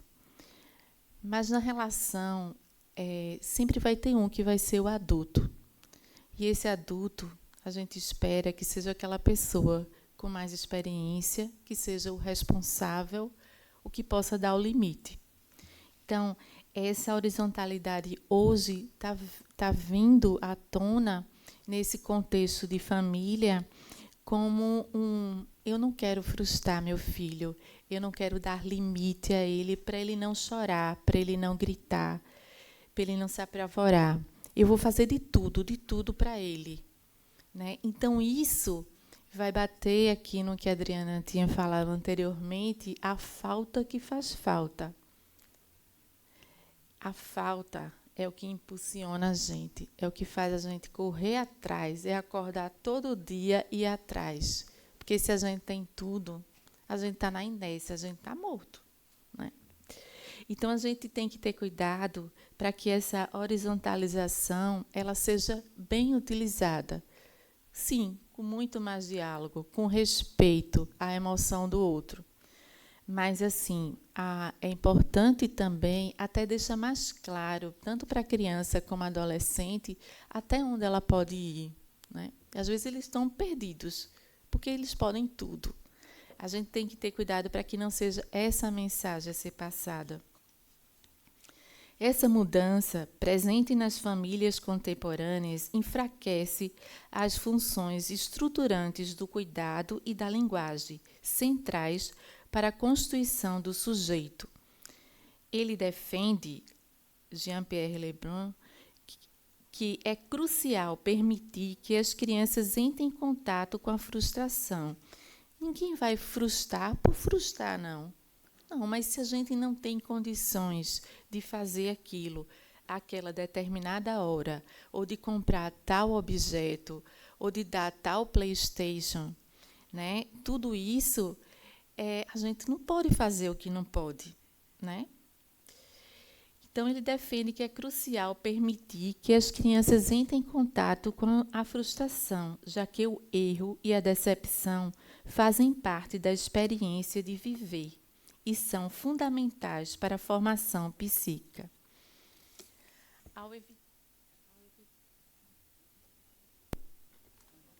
Ao evitar impor limites ou proteger os filhos de forma exagerada, os pais acabam dificultando o aprendizado necessário para lidar com a falta, um traço inevitável da existência humana. Bem, quando um dos membros da família entra em sofrimento psíquico, por tudo isso que a gente viu aqui, por esse corre-corre, por toda essa questão das redes sociais, das mídias, por toda a questão do burnout, por toda a questão do trabalho, quando o membro da família entra em sofrimento, a dinâmica familiar como um todo ela é impactada. Os sentimentos são ambíguos, como o medo, a culpa, a impotência e a negação. Não, ele não está bebendo muito, não é isso. O problema não é ele, não é isso. Costumam a emergir todos esses sentimentos por parte dos familiares. Muitas vezes, busca-se uma explicação racional para algo que não possui uma única causa evidente. Não é possível a gente, muitas vezes, ver a família apontando, né? Não, foi por causa do pai, foi por causa da mãe, não, é esse, é aquilo, é a esposa, é os filhos, é não sei o quê. Não tem essa causa, nem tem esse culpado. Em certos contextos, a família, de forma inconsciente, pode dificultar o tratamento, principalmente da criança e do adolescente. Mas isso até também acontece em determinados casos com adulto em sofrimento psíquico, pois ela acaba ocupando, a pessoa que está lá em sofrimento psíquico, acaba ocupando o lugar de porta-voz do mal-estar familiar. Ao carregar o sintoma, às vezes a criança se mostra mais agressiva, isola, tem dificuldade na escola. Essa criança representa a desordem que o grupo não consegue nomear ou elaborar. Aquele silêncio que tem naquela família. Com isso, sua condição psíquica mantém os demais membros no lugar de sãos. É ele que é doente, o restante está tudo bem dessa família. O único problema é ele, doutora. É ele que tira o meu juízo. É só ele. Olha, se ele não existisse, a minha vida era outra. Então, eles, a partir disso, né, eles ficam nesse lugar de são, preservando uma aparência de equilíbrio e evitando que os outros conflitos mais profundos venham à tona. Quando a gente está no processo de psicoterapia, a família ela começa a, muitas vezes, boicotar esse processo, porque a gente está chegando em conflitos mais profundos, né? Para acabar a mesa? Ah, minha nossa, tá bom. Espera aí, é rápido, agora está terminando. Como aponta Françoise Doutor, o sintoma infantil deve ser compreendido como uma linguagem simbólica, que a Adriana Mello trouxe isso aqui mais cedo, que expressa algo que não pode ser dito diretamente, algo que não é nomeado, que a criança não sabe falar o que é. O sintoma, nesse sentido, é uma tentativa autêntica de comunicação, não só da criança, mas o adolescente, o adulto. A gente tem isso. A gente mesmo escutar os nossos sintomas. Então, o sintoma deve ser escutado e não simplesmente eliminado.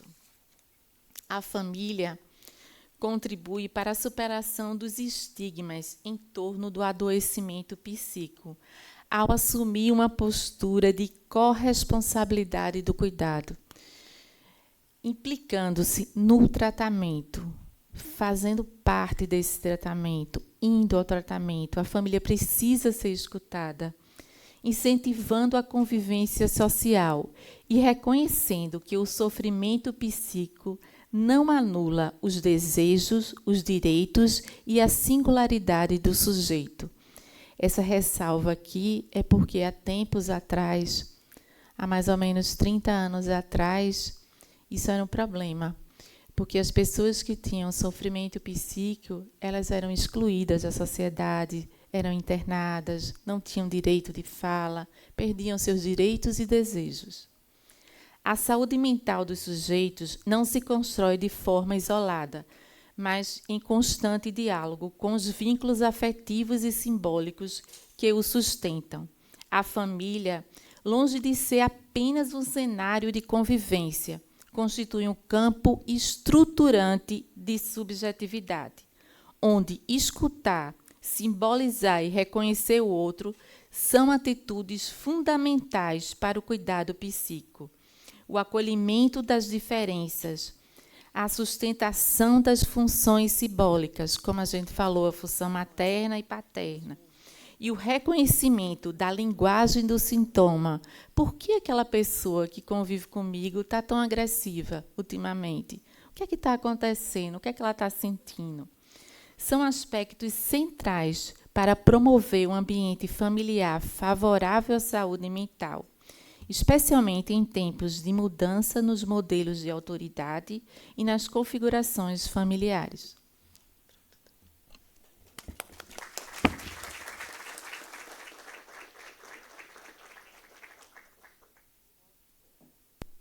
Alô?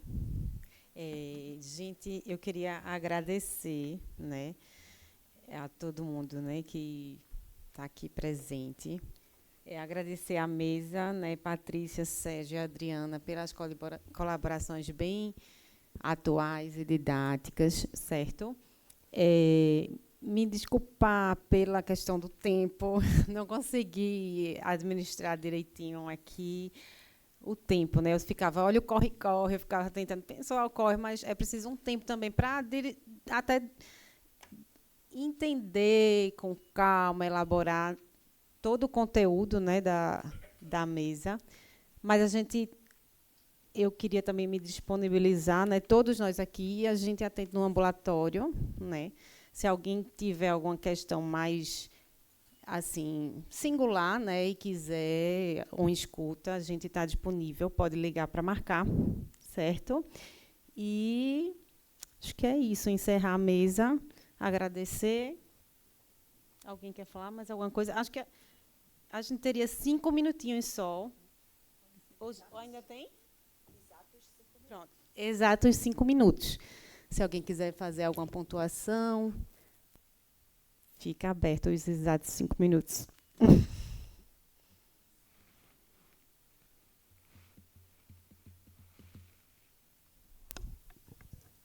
Dou-lhe uma, né? Podemos concluir, então? Então, concluída, mas a senhora fica, né? Vai ser a presidente da mesa seguinte. Vai trabalhar muito hoje de tarde. Muito obrigada aos nossos convidados.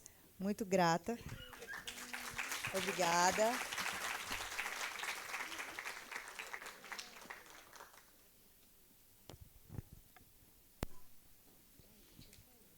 A nossa palestra de encerramento tem como título A Arte como Caminho para a Saúde Mental. Mas essa mesa, mais uma vez, será presidida pela psicóloga clínica Daniela Moroni. Obrigada. Eu queria convidar Pedro Gabriel Bezerra da Silva, psicanalista, analista membro da Escola do Traço Freudiano, 2 décadas de experiência clínica em consultório particular, no IMIP e na Diretoria de Saúde do Tribunal. Graduado e mestre em Psicologia pela UFPE, sobre o tema autismo. Formação em Filosofia pela UFAL, professor universitário e fundador do Espaço Letra Freudiana, aprendiz de sopros, poeta ocasional e um revirador de palavras. Vai palestrar agora.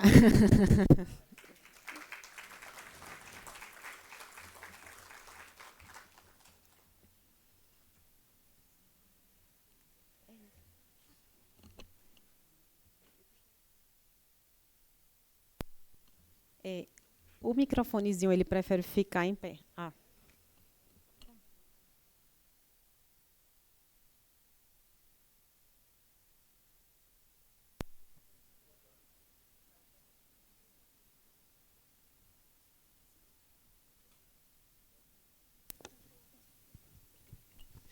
Boa tarde, gente. É com o coração transbordando de alegria que retorno a esta tribuna. Vejam que sorte a minha, pela terceira vez essa semana. Um verdadeiro presente para mim. Terça estava aqui com alguns de vocês no evento do CNJ, falando sobre assédio moral, né? Contei a pré-história mítica do assédio moral, raízes psicológicas. Antes de ontem, pude falar sobre aprendizagem contínua. E hoje falo sobre um sinônimo de saúde mental, que é a arte. E já já vocês vão entender porque é que eu chamei de sinônimo, tá certo? Então, como eu já esgotei a única piada que eu tinha para audiodescrição antes de ontem, não vou repeti-la, tá? Mas vou dizer o seguinte, obrigado, que para quem não consegue me ver, imagine uma criança brincando com os amigos no quintal. Quem imaginar isso vai conseguir me imaginar agora. Tá bom? Vamos lá. Cadê a apresentação? A arte como caminho para a saúde mental. Algumas pessoas se espantaram, né, porque eu saí daqui para o almoço com uma roupa e voltei com outra. Né? Mas eu senti a importância de vestir as cores associadas à criatividade, associadas à arte, como expressão plástica do que eu quero comunicar para vocês hoje. Tá? Cadê a...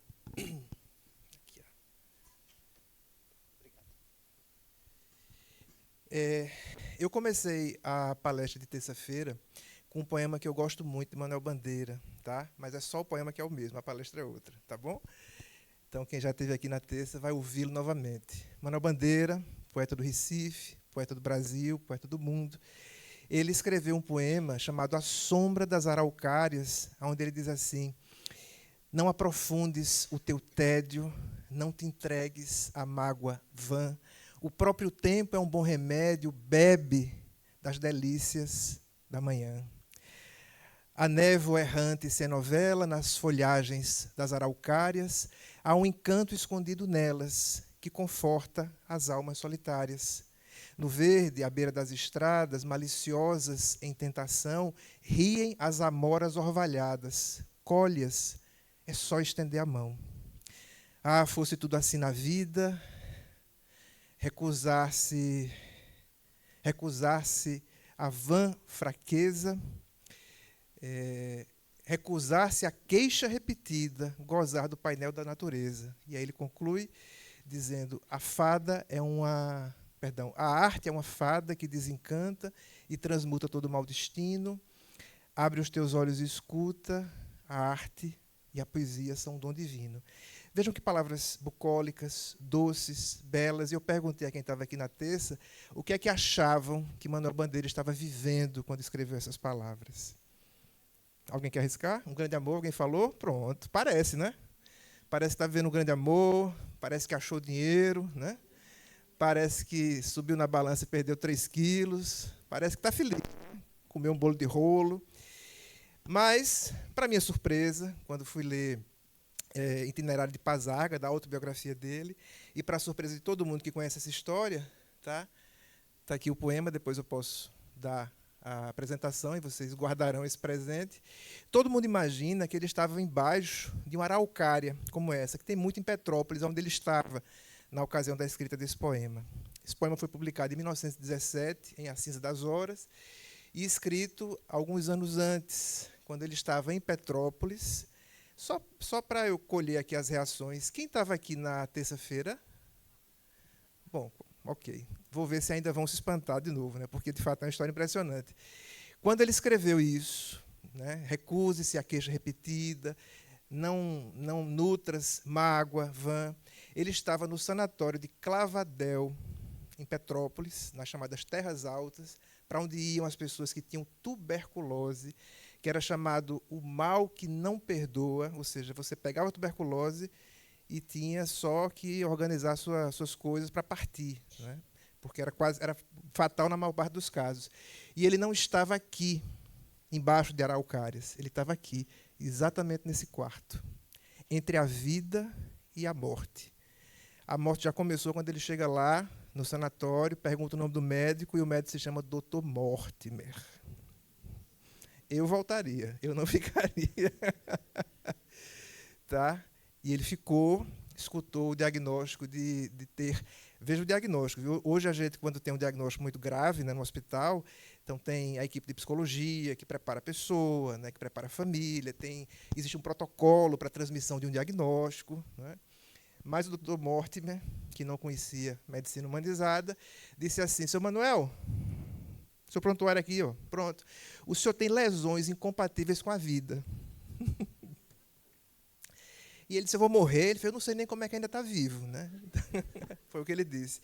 E, a partir de então, Manuel Bandeira começou a viver como que provisoriamente, esperando a morte para qualquer momento. Começou a escrever poesia. E, quando ele escreve, por exemplo, aquele poema que todo mundo conhece, né? Vou-me embora para Pazárgada, lá sou amigo do rei, lá terei a mulher que eu quero, na cama que escolherei, e lá farei ginástica, subirei em burro brabo, subirei em pau de sebo, tomarei banhos de mar. Não são as coisas que ele fazia, são as coisas que ele queria fazer e que pôde fazer, usando uma terminologia freudiana, né, a partir da satisfação alucinatória produzida pelas palavras.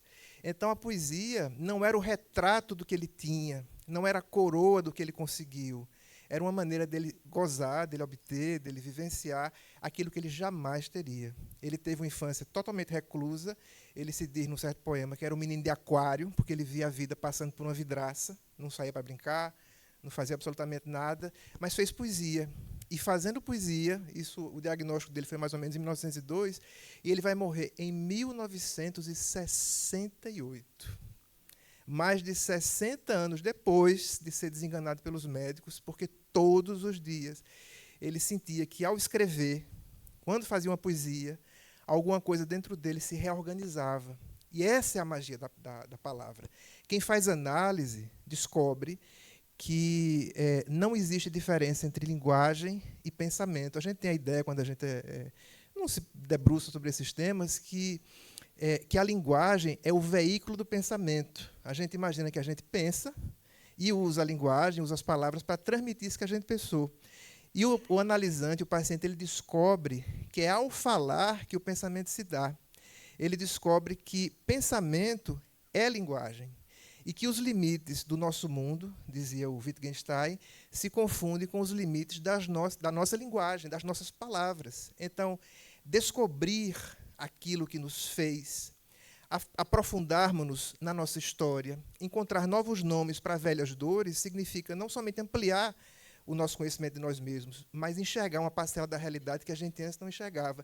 Significa, sobretudo, não ter mais medo da vida.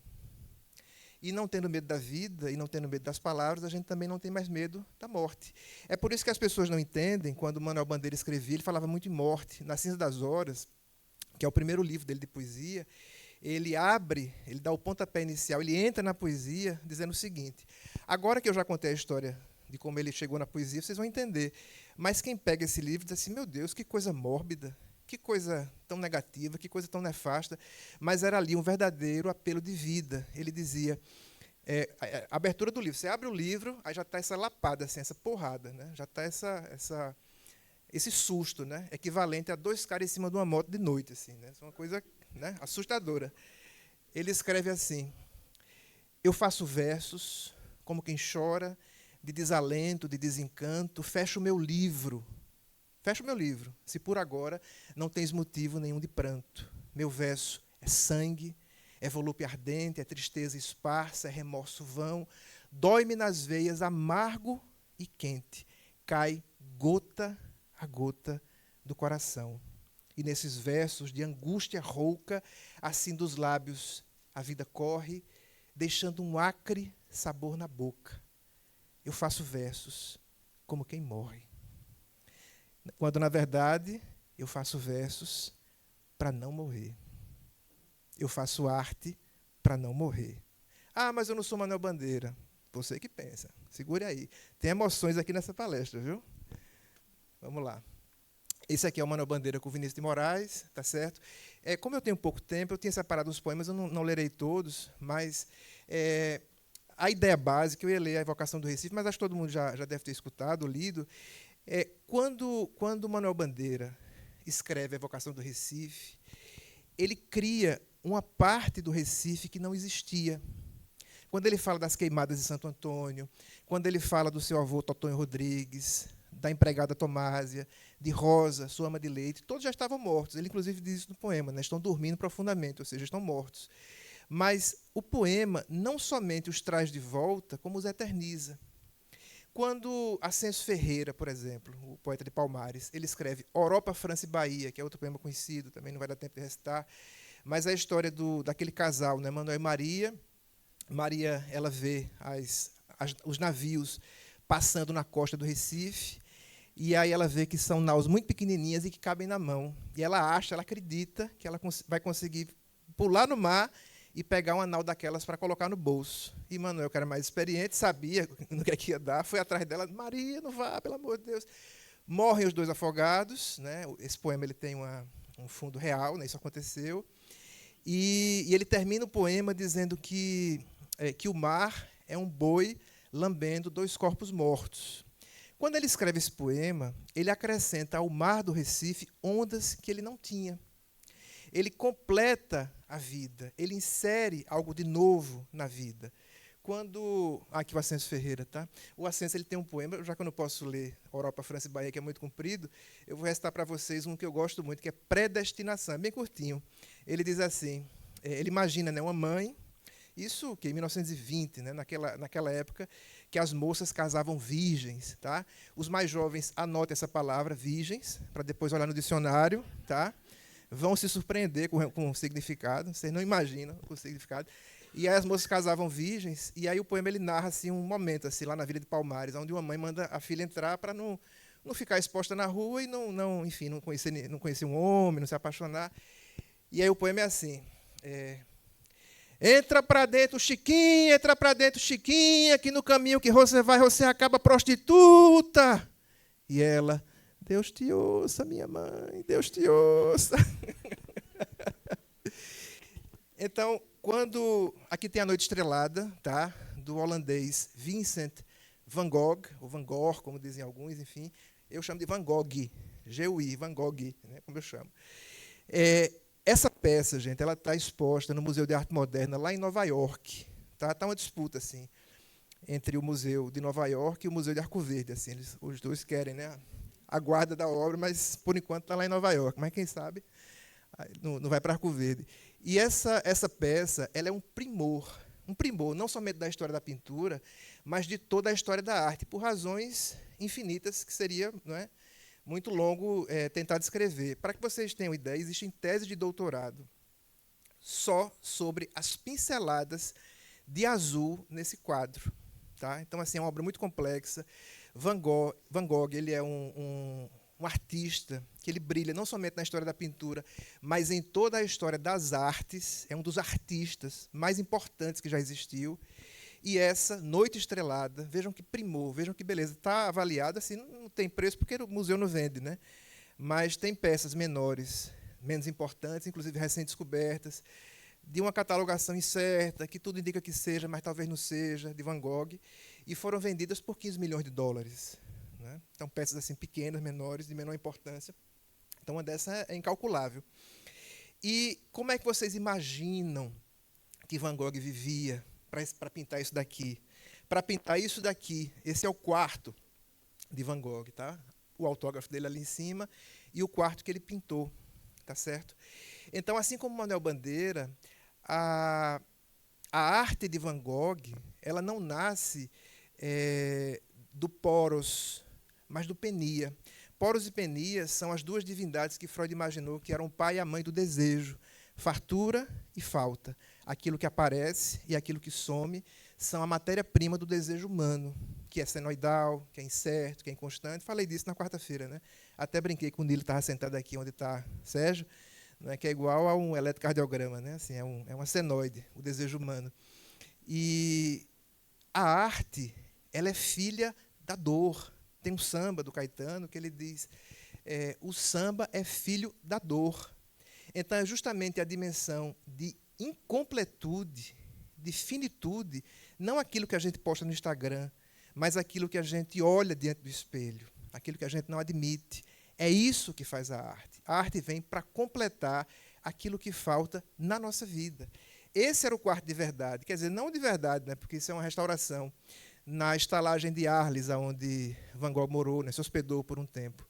Eita, tem minha foto. Mas, enfim, um quarto muito simples, muito modesto. Aqui onde está... Ah, obrigado, pronto. Tem um colchão muito simples, onde ele dormia. E Van Gogh, gente, morreu na miséria. Passou fome, teve escorbuto, teve sífilis. Era possivelmente, a gente não sabe, ninguém examinou, mas possivelmente psicótico, tinha transtornos mentais graves. Num dos surtos, arrancou a própria orelha e mandou numa carta para o irmão Theo. Então, veja, uma vida muito sofrida.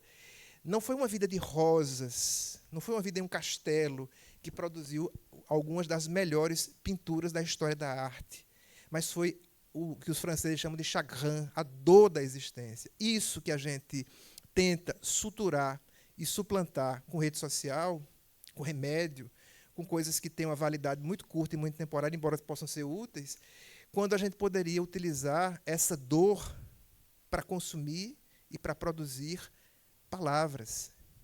Kafka, Franz Kafka. A gente vai falando assim, o que eu ia falar era outra coisa, gente, completamente diferente, mas é mania de analisante, né? Mania de paciente, de analisante. Quem está em análise fala e vai associando, lembra de outras coisas.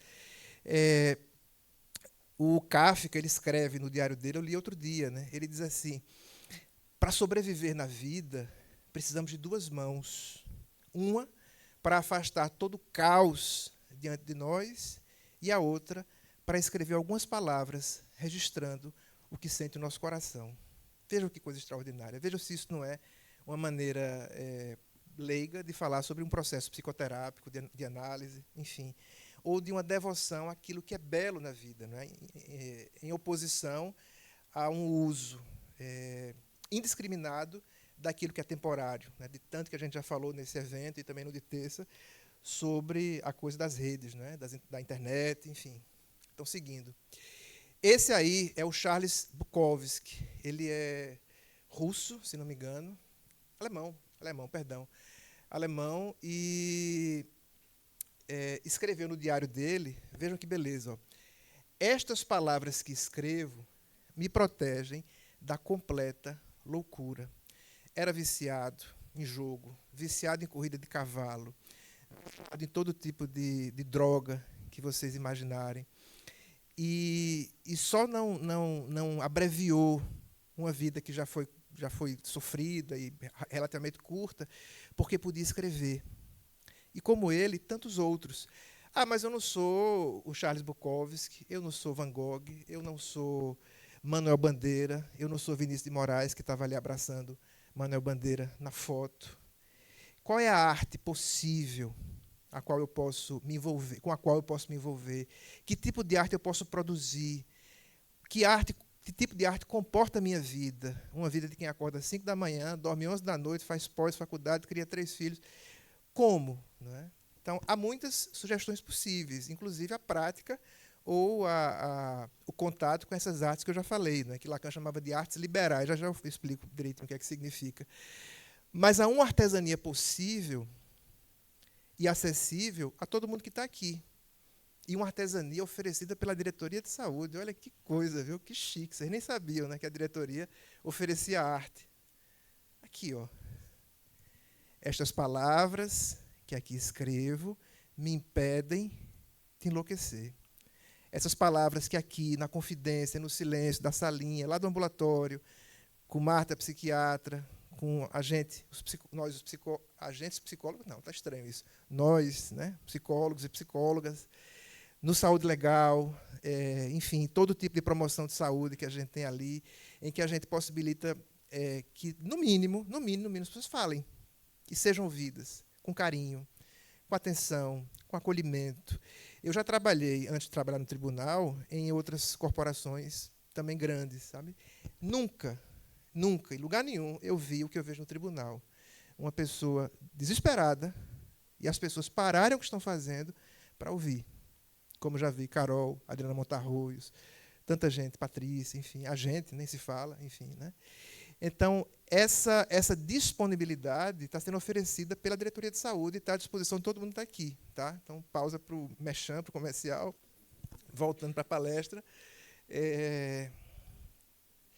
Então, essa artesania proposta por Sigmund Freud, porque Freud ele comparou a psicanálise às artes. Freud ele tinha um problema com a ciência, ele não gostava da ciência. Ele tem várias falas dele que ele entende que a ciência, ela, antes de mais nada, ela pasteuriza, plastifica as palavras. Ela impede a inventividade do dizer, impede a liberdade total e plena daquilo. 2 minutos? Vixe Maria, então deixa eu correr, espera aí, viu? Eita. Não, é a outra palestra, tá certo. Então, vou ver se eu faço aqui uma mágicazinha. Tá? Então, a Freud ele comparava a psicanálise às artes, porque ele dizia que o modelo do artista é isso aqui. Ó. Aliás, perdão.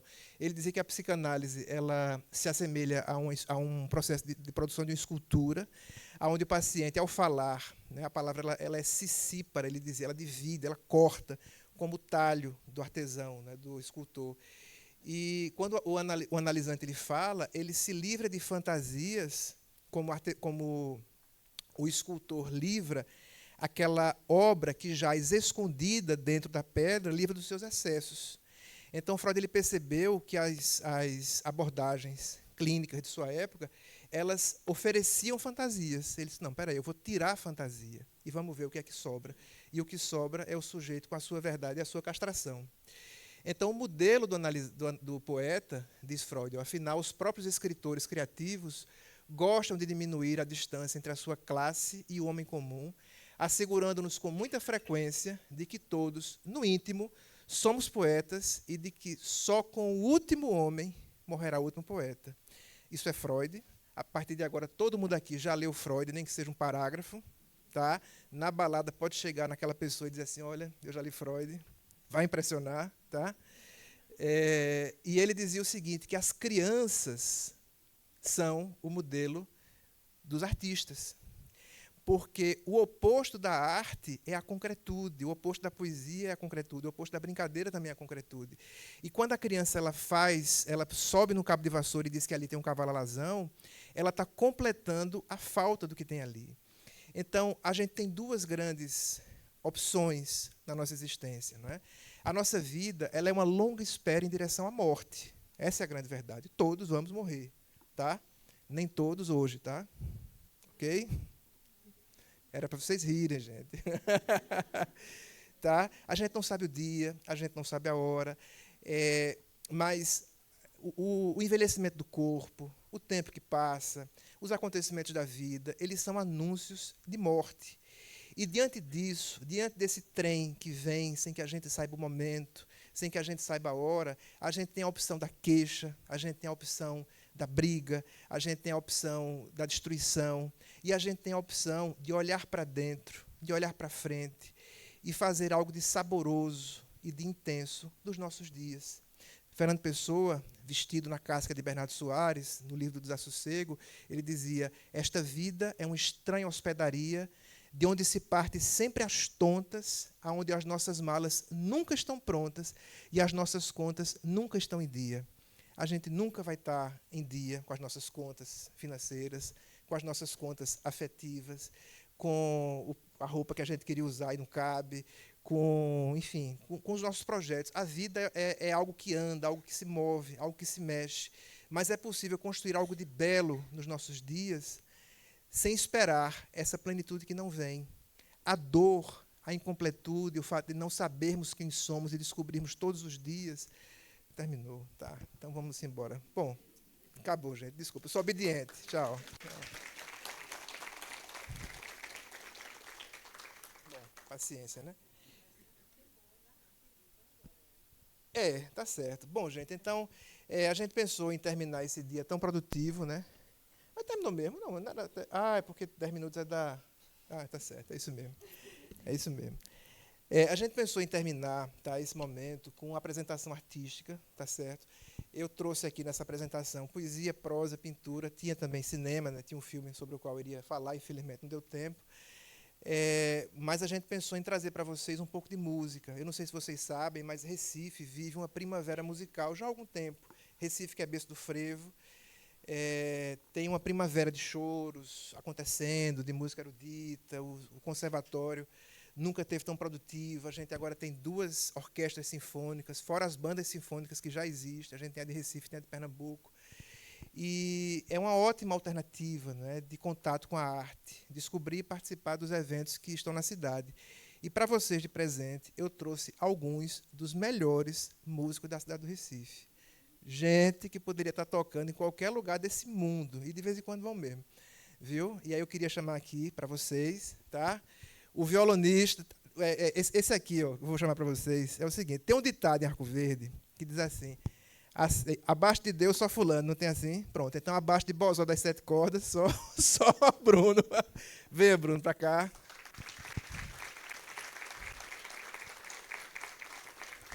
Tá certo?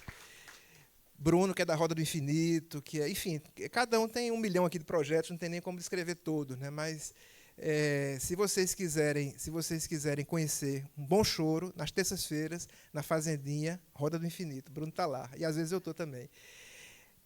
Chamar aqui meu querido amigo Roger, venha para cá. Quando alguém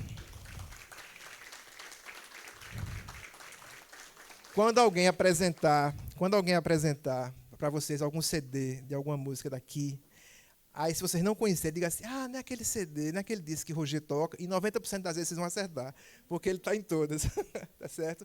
É o contrabaixista do Recife. E Diogo, que está em 1000 projetos. Eu disse: Diogo, ele apresenta como? Eu disse: eu sou banda Voou. Então, Diogo, da banda Voou,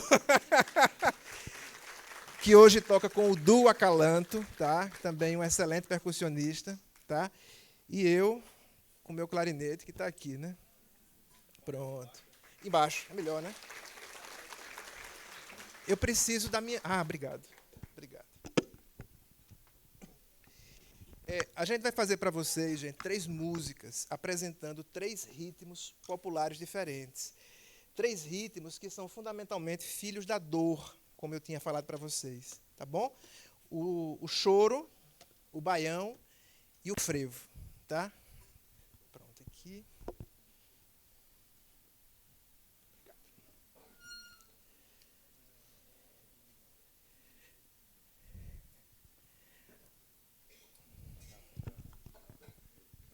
Pronto, vamos lá.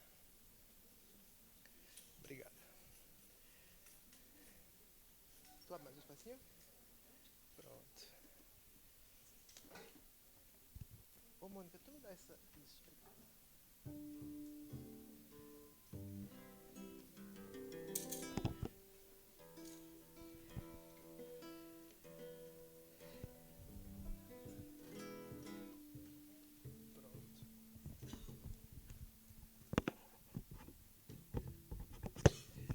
A gente vai fazer 3 músicas, 3 ritmos populares: choro, baião e frevo, tá certo? 3 ritmos que indiretamente vêm dos escravizados, né, dos escravos, indiretamente porque tudo na música é uma mistura, né, uma grande mistura. O choro tem várias descrições possíveis, né, desde o cholo, que é uma percussão que se fazia nas senzalas, dizem que o Tinhorão diz que é uma origem possível.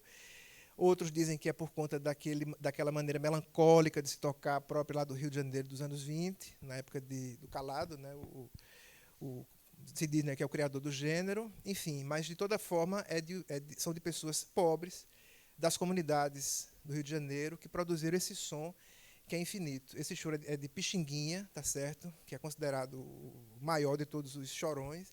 O dia do choro é comemorado no aniversário de Pixinguinha, tá? E vamos lá.